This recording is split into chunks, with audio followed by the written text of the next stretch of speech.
Le premier traitement d'hypertension artérielle, ça ne fait pas intervenir les médicaments. C'est d'abord des mesures de prévention et des modifications du comportement. C'est le plus facile à dire, c'est pas le plus facile à mettre en place.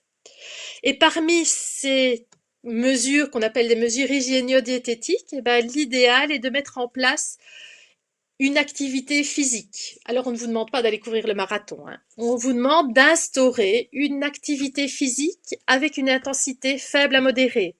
Ça veut dire une activité physique que vous pouvez toujours faire en parlant à quelqu'un d'autre. Que ce soit de la marche, que ce soit de la course à pied, la natation c'est plus difficile de parler avec quelqu'un d'autre, mais que ce soit du golf, que ce soit n'importe quel sport, mais avec une intensité suffisante que pour qu'on augmente quand même un petit peu le rythme cardiaque, mais qu'on soit toujours capable de parler.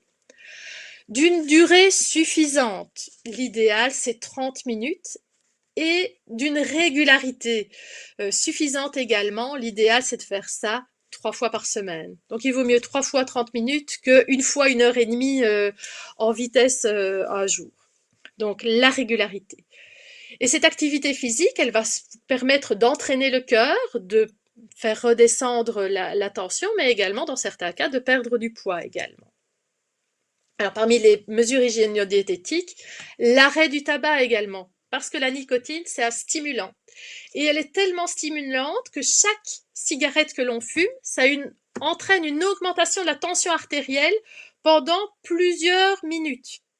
Et à la longue, ça va user le cœur, parce qu'en plus, le fait de fumer fait que votre sang est beaucoup moins bien oxygéné. Et votre cœur, pour compenser la moins bonne oxygénation de votre sang, va devoir pomper beaucoup plus pour apporter la même quantité d'oxygène à vos organes. Et en plus, tous les goudrons qui se trouvent dans les cigarettes, ils vont se déposer sur les parois des artères et ils vont à la longue fragiliser ces parois. Donc l'arrêt du tabac est essentiel. En ce qui concerne l'alimentation, l'idéal est d'avoir un régime le plus équilibré possible en privilégiant les fruits et les légumes.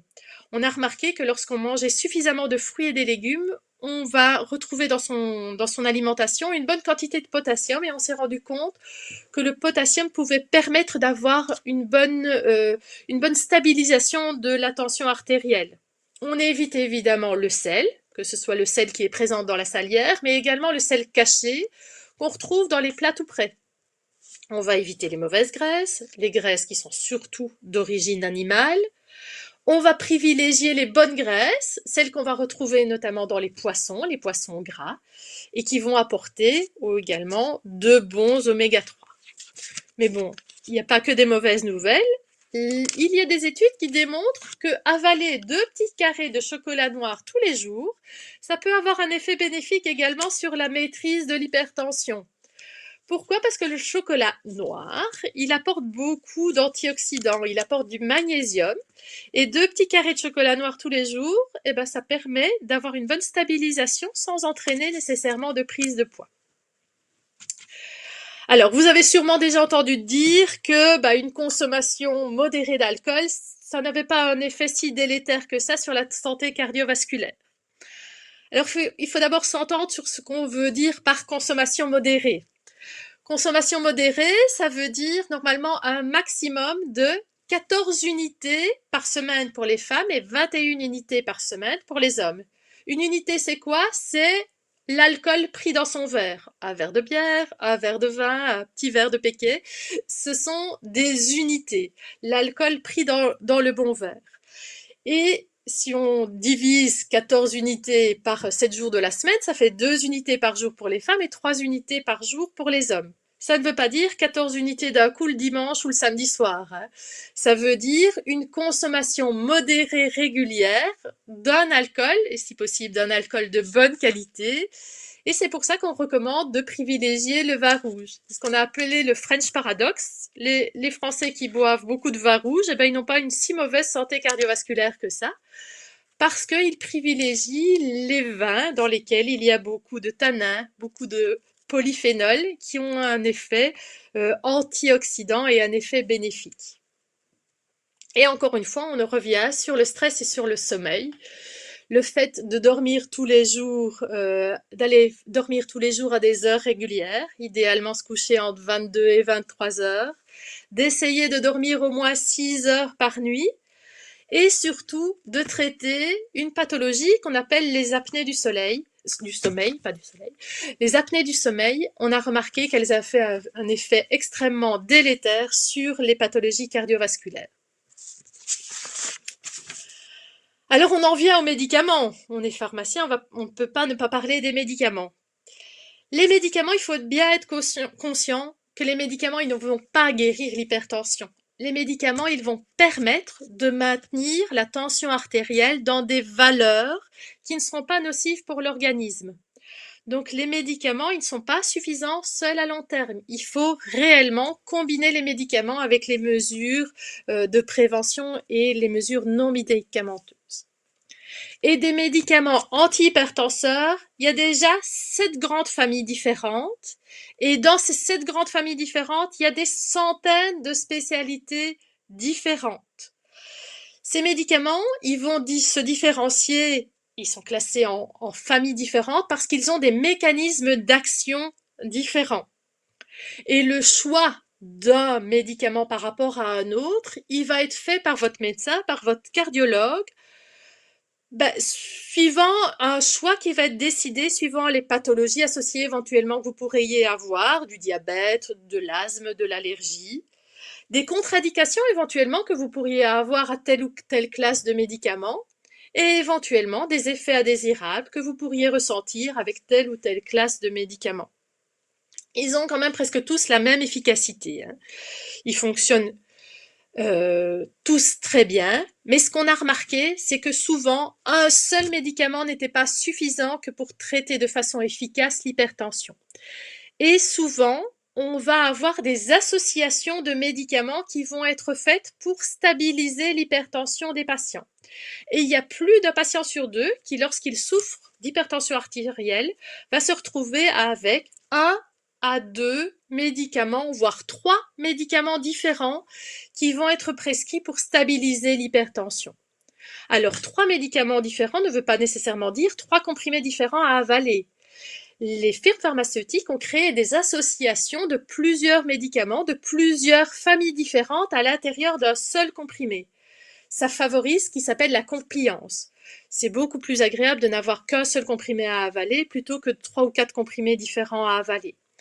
Donc, dans les traitements médicamenteux de l'hypertension artérielle, il y en a beaucoup différents, et le médicament de votre hypertension n'est pas le médicament de l'hypertension de votre voisin. Il est normal que pour traiter une hypertension, vous ayez un panel de traitements différents par chaque personne, et vraiment à vérifier et à décider avec votre médecin. Le grand paradoxe du traitement médicamenteux, c'est que la plupart du temps, votre hypertension artérielle, elle ne vous donnait aucun symptôme, elle ne vous donnait aucune pathologie, elle ne vous donnait aucune sensation désagréable. Par contre, la prise du médicament, malheureusement, ça donne des effets indésirables. Ça donne des sensations qui ne sont pas toujours agréables, et ça donne pas envie de se traiter, nécessairement. On avait une pathologie, certes, elle était là, mais on n'en ressentait rien, et je suis obligée de prendre un médicament, et je me retrouve avec des effets indésirables. Et ça, c'est pas toujours facile à accepter. Et votre médecin et votre pharmacien, ils sont là pour vous aider, pour que vous compreniez à quoi sert votre médicament et quels bénéfices vous pouvez en retirer. Alors malheureusement, le médicament, il va devoir être pris à très long terme. Et quand je dis à très long terme, c'est la plupart du temps tout le reste de sa vie.